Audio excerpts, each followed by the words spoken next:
அனைவருக்கும் வணக்கங்க. எல்லாரும் எப்படி இருக்கிறீங்க? இந்த பதிவு எதுக்கு அப்படின்னு பார்த்தீங்கன்னா, நம்ம ஏற்கனவே ஒரு பதிவில் போட்டிருந்தோம். அவர் பெங்களூர் மாப்பிள்ளை பற்றி நான் சொல்லியிருந்தேன். அவர் பார்த்தீங்கன்னா வன்னியர் கம்யூனிட்டி சேர்ந்தவர். அவர் வந்து டிப்ளமா தான் முடிச்சிருக்காரு. அவர் கூட பிறந்த ஒரே ஒரு அக்கா மட்டும்தான். அவர் ஏற்கனவே கல்யாணம் பண்ணி டைவர்ஸ் ஆனவர். டைவர்ஸ் பேப்பர்லாம் பார்த்தீங்கன்னா அப்படியே பக்காவாக வச்சுருக்காரு. இப்போ தான் ஒரு 3 மாதம் முன்னாடி தான் டைவர்ஸ் பேப்பர் வந்ததுங்க. ஏன்னா அதுக்காக வெயிட் பண்ணிட்டு இருந்தார். அவருக்கு பார்த்தீங்கன்னா இப்போ 46 முடிஞ்சு 47 வந்து ஸ்டார்ட் ஆக போகுது.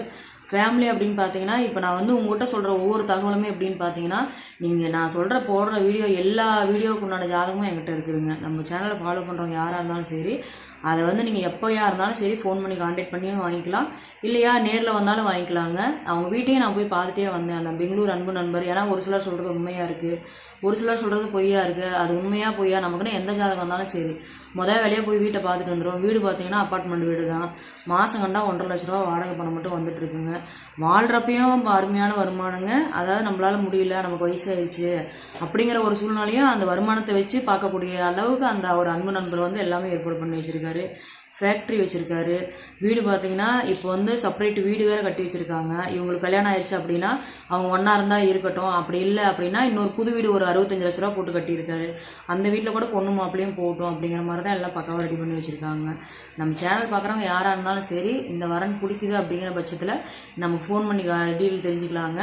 அப்புறம் இன்னொரு அன்பான ஒரு வேண்டுகோள், உங்களுக்கு இந்த விஷயத்தில் சந்தேகமாக இருக்குது அப்படிங்கிற ஒரு பட்சத்தில் நம்ம நேரிலே யாராக இருந்தாலும் சரி கல்யாணம் பண்ணிக்க தயாராக இருந்தீங்க, லேடிஸ் யாராவது தயாராக இருந்தீங்க அப்படின்னா, அதாவது கணவனை இறந்தவங்க, மறுமணத்துக்கு தயாராக இருக்கிறவங்க யாராக இருந்தாலும் சரிங்க, நம்ம ஸ்க்ரீனில் தெரிய நம்பருக்கு கான்டாக்ட் பண்ணி நீங்கள் உடனடியாக அவங்களோட டீட்டெயில் ஃபுல்லுமே நீங்கள் விசாரிச்சுக்கலாம். அதே மாதிரி உங்களுக்கு டவுட்டாக இருந்தால் கூட அவங்களே கார் எல்லாமே ஏற்பாடு பண்ணி கொடுத்துருவாங்க.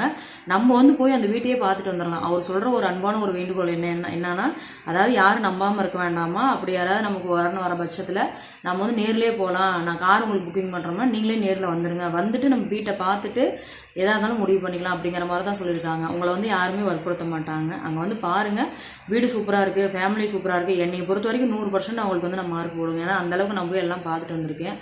அவங்க பழகினது அவ்வளோ அன்பாக தான் பழகினாங்க. அவர் வந்து வன்னியர் கம்யூனிட்டி சேர்ந்தவங்க. அந்த உட்பிரிவாக இருந்தால் கூட ஓகேன்னு தான் சொல்லியிருக்காங்க. உங்களுக்கு விருப்பம் இருக்கிறவங்க நம்ம கான்டாக்ட் பண்ணி பேசுங்க. இந்த வாய்ப்பு கொடுத்த மக்களுக்கு கோடான நன்றி. நன்றி, வணக்கம்.